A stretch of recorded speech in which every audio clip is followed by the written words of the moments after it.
What if I'll tell you there's a hidden secret formula behind the success of every powerful, high-performing team? This is known as Tuckman stages of team formation. I'm going to reveal it all for you in very simple word today, and I promise you after this, you will never look at any other team in the same way as you have done in the past. So let's start.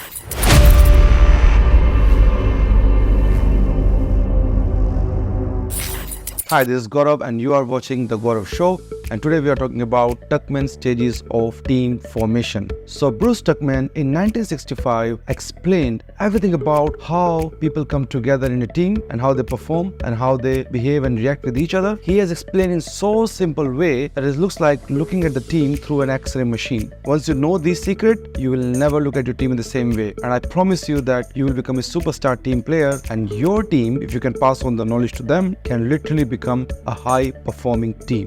So what Tuckman has done, he has defined the life cycle of a team into multiple stages, and these stages are, listen very carefully, forming, storming, norming, performing, and then adjourning.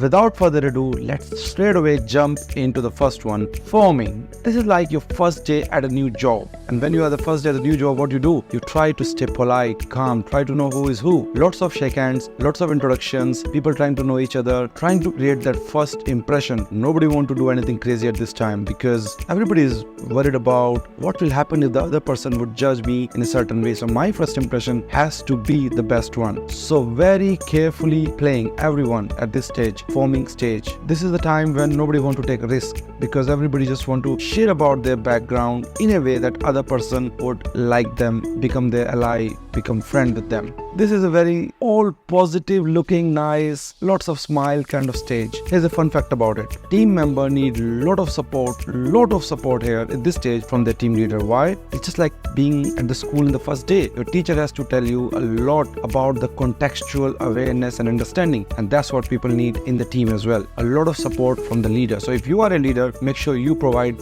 right support to your team at the forming stage. It looks easy, but this is that initial silence before a big blast or before a big storm. And that big blast and big storm is our next stage, storming. It's like a lot of emotions, a lot of drama. It's like a reality TV show, like a Big Brother or Big Boss kind of show. Remember, in first stage, people have known each other, they've shared their introductions, they've shared their background, and everybody has tried to make allies and their groups, so they have support as well now. In this stage now, people want their individual identity. Everybody want to come up like the top player, high performer. So they argue with each other, they say things, they share opinions. They don't even care if other person is liking it or not. And one thing is for sure, that they care about the outcome. So that's the good thing about team. However, the downside is when people argue so much, that creates a temporary negativity, and if you are not aware that this is just a stage, it's just a phase that will go away, you might get into the trap and think the other person is not the right person. You might become too judgmental about that person in your team, although it's just a phase. The person is good, there's nothing wrong in that. So it's a superpower you have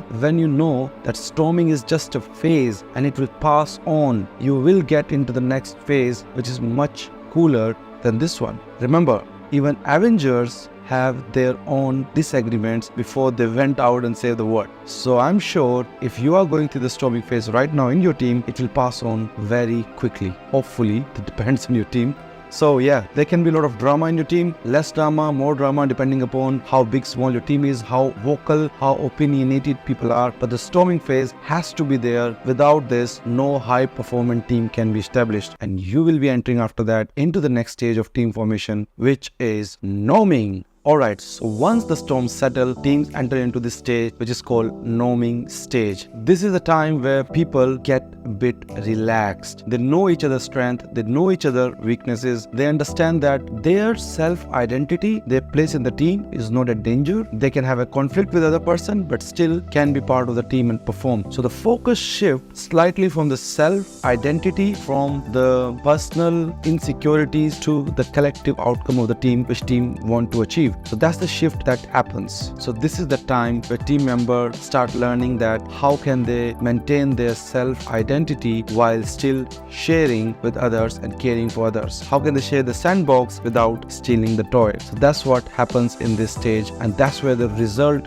start appearing for a team. For example, in sports team, you and I, we have seen all that there are teams who are very amazing players, individual players, but together they are not able to perform. And when they learn to start playing with each other, then the magic happens. And and I know that those teams are unbeatable. So that's how your team get through the norming stage. Start respecting each other, start focusing on the bigger common collective goals so that they can enter into the next one. Most exciting stage is called performing, where the team perform, an unbeatable high performance team. This is the stage where your team just do magic. How? Because you have seen it all, you know about each other, you are able to understand your identity, the identity of somebody else in your team as well. You are able to easily take over the differences and still keep the focus on the collective goal because you've gone through the forming, storming and norming. So now you're in the performing stage, the magical sweet spot of the team. People are having lots of hi-fi over a spreadsheet. You are celebrating with pizza whenever there's a release happening, and you feel like event after event after event, you are crushing them all. You feel like you can win the world. You can conquer every single thing coming in front of your way. This is an amazing place to be. This is like magic happening, no friction at all. People are respecting each other. They are sharing ideas. They are getting into conflict every single day without making it personal because now they are focusing on the bigger outcome. So this is where every team wants to be, but you cannot be here until you go through the stages of forming. Of course, that's how you make the team. Then storming, you have to storm with each other, and then norming, and then finally you come at this stage. Magical place to be. Everybody wants to be here. There's a fun fact about it I'll share with you. In this stage, a team perform 50% far better than if you compare individual effort of these experts who are working together in this team. The stage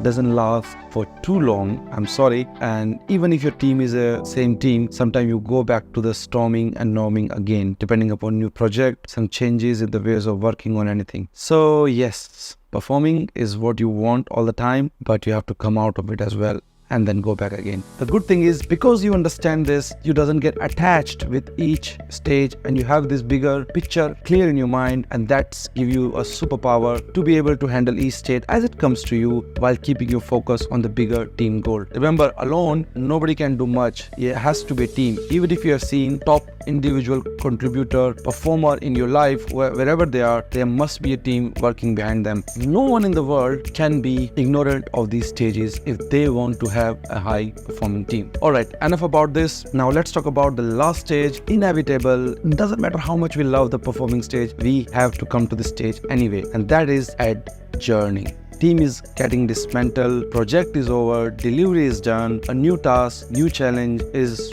up there on the horizon. Maybe the same team will pick up the other stuff. Maybe there will be some changes in the team, but adjourning is something where people get emotional, say goodbyes, but at the same time, they do reflections, they celebrate, they get emotional as well. Just like in storming, they get emotional here as well, but in a different way. But the good thing is, life doesn't end here. Even after the adjourning stage, same team or maybe slightly different shape of the team with few new members, and few members from the same team can pick up a new project, new task, new initiative, and that's where start the forming stage again. So it's a loop.